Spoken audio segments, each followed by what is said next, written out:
todo dia tem um assunto novo, porque todo dia alguma coisa acontece. Tem vacina, não tem vacina, tem remédio, esse serve, aquele não serve, alguém se salvou, alguém morreu. Essa situação toda é ansiógena para qualquer um, e não é para ninguém estranhar de estar vivendo dentro de um clima nada ameno, mas que vamos aprendendo, como eu disse, à medida que estamos vivendo. Não existe excesso de informação. Eu acho que pode existir excesso de informação ruim. Eu acho que a informação é sempre bem-vinda. Quanto mais você tiver em dados e informações, melhor para você. O problema é que as pessoas estão acreditando que a internet é tradutora de verdade, o que não é bom como estratégia. Então, mais informações, mais imprensa livre, mais argumentos e menos doxa, menos opinião.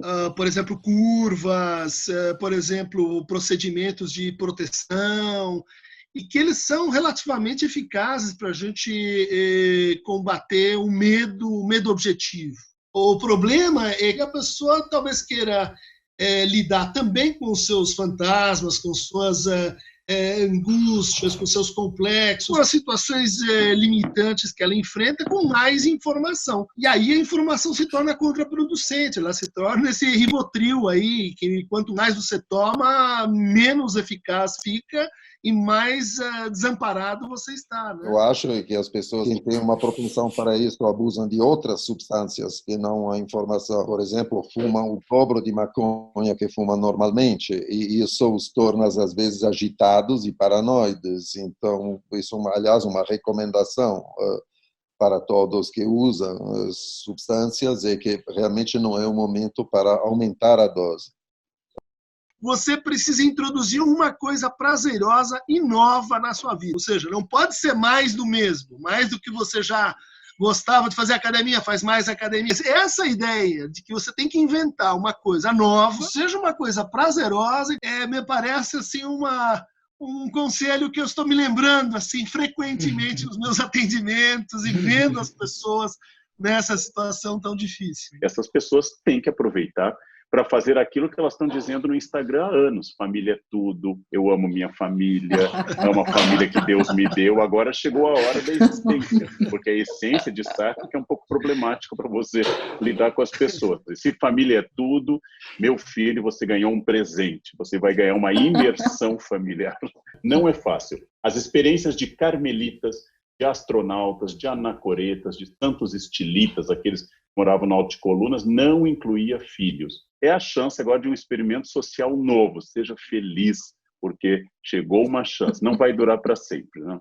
Porque os idosos, esses que já têm um comprometimento físico, que não estão tão bem de saúde, estão vivendo momentos de mais ansiedade ainda do que toda a população, e ficar dentro de casa para eles sabem que é a melhor saída, mas nem sempre a ansiedade lhes permite ficar lá e ficar bem. Para esses, então, nós temos que buscar alternativas de diversão, de entretenimento, de ocupar o tempo deles. Então, me preocupam muitos jovens com quem eu tenho conhecidos e também pacientes que moram sós e que não conseguem falar com ninguém o dia inteiro. E eu acho que a idade faz uma certa diferença aí, porque ao longo da vida a gente vai meio que se acostumando com a gente mesmo, né? Vai aguentando mais essa convivência até que uma hora se torna um prazer e uma escolha.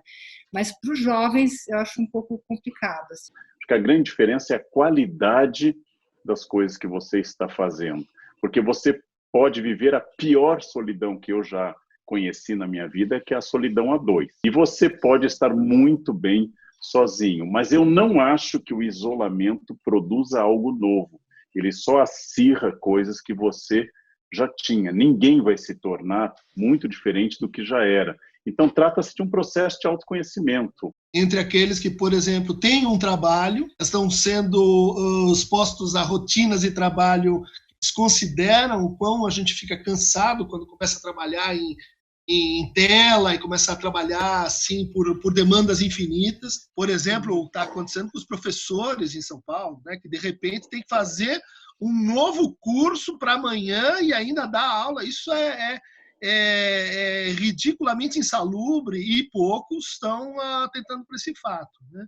Mas daí, por outro lado, você tem aqueles que não estão trabalhando, os solitários, aqueles que estão isolados, aqueles que estão desamparados com algum contato com o outro, né? E que aprofunda ainda mais, assim, eventualmente, processos depressivos ou processos de ensimesmamento improdutivo. Está todo mundo em casa fazendo yoga, pilates, lendo loucamente, experimentando pratos, cozinha provençal, cozinha catalã. Gente, se você acredita no Instagram, você é, no mínimo, uma pessoa ingênua. Se você acredita nas postagens do Instagram, eu tenho um terreno na Lua para te vender. Porque você acredita em tudo. Instagram é o mundo como deveria ser. A sua foto do RG é o mundo como ele é. Então, não acredite no Instagram. Isso é fundamental, gente. As pessoas estão dizendo ali a persona que elas almejam. Aquilo é uma representação. E é uma representação feliz. Tem gente que vai ficar muito bem, acordando de madrugada, fazendo do jeito que quiser. E se puder aproveitar isso, aproveite. Você tem que ver o grau de sofrimento e como é que você está administrando para você isso, né? Então, o perigo, sim, é a gente sair aqui ditando regra, né? O nosso presidente disse que poderia demitir alguns de seus ministros porque são vedetes demais. Não, isso não é critério. Então, tem uma parte de irracionalidade maciça no que a gente recebe. Isso é poderosamente ansiógeno e, ainda por cima, encoraja os comportamentos mais inconsequentes. E a vitória dessa crise será a vitória do pensamento racional e científico, que as pessoas vão apostar mais nas vacinas, no pensamento, e saber que, quando se trata de problema de saúde, eu tenho que perguntar a um médico, de preferência um infectologista. Então, não é o seu grupo de WhatsApp que vai te dar a resposta. Você não acha que o jejum de um dia pode resolver? Pode resolver, Caligari, se o seu problema for obesidade. Ele pode resolver. Eu gostaria, assim, que as pessoas ouvissem os médicos, inclusive porque muitos deles estão morrendo, né, no fronte dessa batalha, sabendo o risco que estão correndo, e isso torna a situação até mais séria. Se a gente for pensar na periferia de São Paulo, por exemplo, a pandemia já está lá faz tempo, né? A gente já está vivendo uma situação de risco iminente, de perigo de morte, de insalubridade, de dar a cara na porta do hospital e não poder entrar. Eu acho que o que pior pode acontecer é passar por tudo isso e retomar uma vidinha normal, igual, uma porcaria.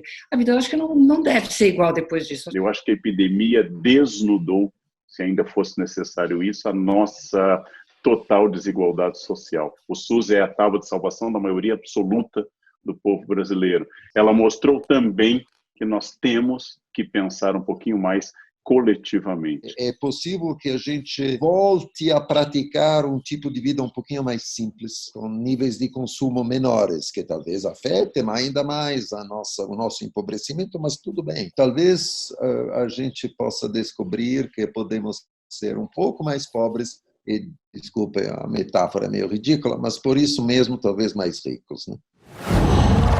Qual